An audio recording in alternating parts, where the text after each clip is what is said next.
ओम। आज मैं आपको आज जो चलन चल रहा है, लोग कहते हैं कि आज नेटवर्किंग का जमाना है। नेटवर्किंग से लोग एक दूसरे से जुड़ रहे हैं, कमाई कर रहे हैं। जहां जो अपने बैठे हुए हैं उनसे संपर्क साध रहे हैं, लेकिन ये संपर्क सिर्फ और सिर्फ स्वार्थ की सीढ़ी पर कायम है। आज लोग जितने भी संबंध बनाते हैं, जितना भी एक दूसरे के संपर्क में आते हैं, उनके अंदर सिर्फ स्वार्थ, लोभ, लालच की भावना होती है कि फलां इंसान से मेरा काम कैसे निकल सकता है। लेकिन पहले के समय में जो रिश्तों की नेटवर्किंग थी वो प्यार पर आधारित थी, स्वार्थ पर आधारित नहीं थी। एक दूसरे की चाहत थी, एक दूसरे को चाहते थे कि मेरी वजह से किसी का परिवार दुखी न हो। यदि किसी का परिवार दुखी है तो उसकी सहायता की जाए। काफी बड़े बड़े परिवार होते थे, बहुत दूर दूर की रिश्तेदारियां होती थी, लेकिन किसी के पास कोई संसाधन नहीं था। संसाधनों की कमी होते हुए भी वो लोग एक दूसरे से दिल से जुड़े हुए थे। वो दिल से समझ लेते थे कि फलां रिश्तेदार किसी तंगी में तो नहीं है, उसकी कोई मेरी वजह से भावना तो आहत नहीं हुई है। हमेशा ही इकट्ठे बैठते, अपने रिश्तेदारों की बातें करते, अपने बहन भाइयों की बातें करते और ये सोचते कि किसके पास किस चीज का अभाव है। संसाधनों की कमी होने के बावजूद भी वो लोग जितना उनसे बन पाता एक दूसरे की सहायता करते थे। चाहे उन्होंने बैलगाड़ियों में, रेढ़ुओं में अपनी बहन बेटियों के घर अनाज भेजना पड़ता तो भी वो तत्पर रहते थे। यदि किसी को आदमियों की कमी होती थी, बहनों के घर जाकर भाई खेती करके आते थे, उसका काम करके आते थे और कभी कोई उल्हाना नहीं देते थे कि मैंने तेरा ये काम किया। क्यों? क्योंकि वो दिल से जुड़े हुए थे, उनके अंदर रिश्तों का प्यार था, स्वार्थ की भावना नहीं थी, सिर्फ और सिर्फ प्यार की भावना थी। लेकिन आज के दिन न तो संयुक्त परिवार हैं और न ही प्यार की भावना है। नेटवर्किंग के द्वारा लोग जुड़ते हैं, इसीलिए बात करते हैं कि भला आदमी से बातचीत होती रहेगी तो कहीं ना कहीं मेरे काम आ जाएगा। लेकिन पुराने समय में ऐसा कुछ नहीं था। संसाधनों का अभाव होते हुए सारा परिवार मिलकर रहता था। परिवार का मुखिया ऐसा होता था जैसे कि इस घर का राजा हो। मुखिया से सारा परिवार इतना डरता था कि प्रत्येक यूं कहता कि बोलो मत, दादाजी आ गए, झगड़ो मत, ताऊ जी आ गए।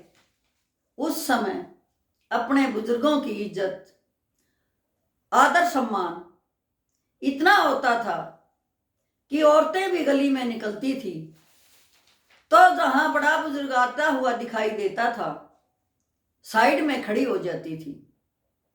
कोई भी अपने बुजुर्गों के सामने तेजी से नहीं चलती थी। जब बड़ा बूढ़ा बुजुर्ग घर में आता था तो सभी चुपचाप हो जाते थे और ये सोचते थे कि जो ये हुक्म देंगे हम उनको सिर माथे पर रखेंगे और वैसा ही करेंगे। इसीलिए संयुक्त परिवारों के अंदर कई कई भाई होते थे, उनकी पत्नियां होती थी, उनके बच्चे होते थे, आगे पोते पोतियां होती थे, लेकिन किसी घर के अंदर कोई झगड़ा नहीं होता था, क्योंकि उनकी मैनेजमेंट का तरीका इतना सुचारू रूप से होता था कि प्रत्येक उस घर का बुजुर्ग अपने बच्चों के लिए, बेटे पोतों के लिए, नाती नातियों के लिए एक मापदंड तय करता था कि किसको क्या कार्य करना है। जो जिसको कार्य बताया जाता वो उसे बड़ी लगन और मेहनत से करता और सोचता कि दादाजी मुझे शाबाशी देंगे, ताऊ जी मुझे शाबाशी देंगे। जैसा उस घर की बुजुर्ग औरत खाने को देती थी वही सब खुश होके खाते थे। इंतजार करते थे कि दादी माँ कब क्या खाने को देगी और बड़े खुश होके उसी भोजन को करते थे जो दादी माँ परोसती थी। कभी कोई ये नहीं कहता था कि मुझे कम मिला ज्यादा मिला, क्योंकि वो लोग अनपढ़ बेशक थे लेकिन उनकी मैनेजमेंट, उनका तरीका और परिवारों को संजोए रखने का ढंग ऐसा था कि आज जो पढ़ी लिखी पीढ़ियां हैं उनका हो ही नहीं सकता। क्योंकि आज के टाइम में आपाधापी है, आज के टाइम में स्वार्थ और लालच है, आज के टाइम में सिर्फ और सिर्फ अपने आप को चाहते हैं, न भाई को चाहते हैं, न बहन को चाहते हैं, न माँ बाप को चाहते हैं, न दादा दादी को चाहते हैं। लेकिन उस समय का परिवार कितना सुखी होता था और आज यदि हम देखें तो प्रत्येक परिवार में कलह का वास है, स्वार्थ का वास है, लालच का वास है। दुखी हो रहे हैं, तंग हो रहे हैं, बेहाल हैं, लेकिन सुधरना नहीं चाहते, क्योंकि इस मॉडर्न टाइम में सिर्फ और सिर्फ उन्हीं को दोस्त बनाते हैं, उन्हीं रिश्तेदारियों से आना जाना रखते हैं जहां कि उनका स्वार्थ सिद्ध हो सकता है। यदि कहीं कोई गरीब है तो उसे कोई नहीं पूछता, बल्कि किसी न किसी बहाने कन्ना काट लेते हैं और उसके आसपास भटकते भी नहीं हैं, क्योंकि प्रेम भावना है ही नहीं। आज का समय और पहले का समय में यदि हम तुलना करें तो हमारे समाज का जो पहले का ढांचा था वो बिल्कुल बिगड़ चुका है। पहले का ढांचा बहुत अच्छा था। आज भी हम देखते हैं जो पढ़े लिखे परिवार हैं जिन्हें हम एजुकेटेड कहते हैं, लेकिन उनकी एजुकेशन उनके बड़े बुजुर्ग अनाथालयों में पड़े हुए हैं, अनाथालयों में भेजे गए हैं। लेकिन जहां गरीब खेतीहर हैं या अपनी मेहनत मजदूरी करके परिवार का पेट पालते हैं, वो फिर भी अपने बड़े बुजुर्गों की इज्जत भी करते हैं और उनकी सेवा भी करते हैं। वो सोचते हैं कि गांव वाले क्या कहेंगे, भाईचारा क्या कहेंगे। लेकिन जहां जहां बहुत ज़्यादा एजुकेशन है, उनके पास अथाह पैसा है, वो किसी की परवाह नहीं करते।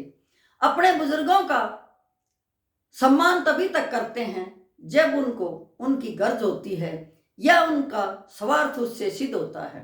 जब स्वार्थ सिद्धि खत्म हो जाती है तो उन्हें अनाथ आश्रम में छोड़ देते हैं कि जाओ, हमारे पास समय नहीं है, तुम वहीं सेवा करवाना और वहीं अपनी जिंदगी बिताना।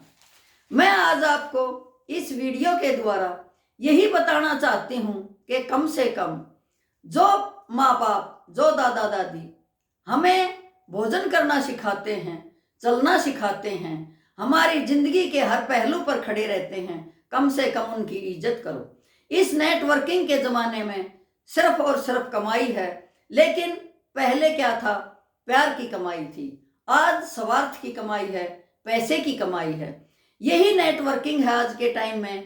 कहते हैं हम तो नेटवर्किंग से कमा रहे हैं, घर में बैठ के लड़का इतने पैसे कमा रहा है, कंपनी में जाकर इतने पैसे कमा रहा है, हमारा सब कुछ नेट से हो जाता है, फिर हमें किसी बड़े बुजुर्ग की ज़रूरत नहीं है कि हम अपने बच्चों को उनके भरोसे छोड़ें।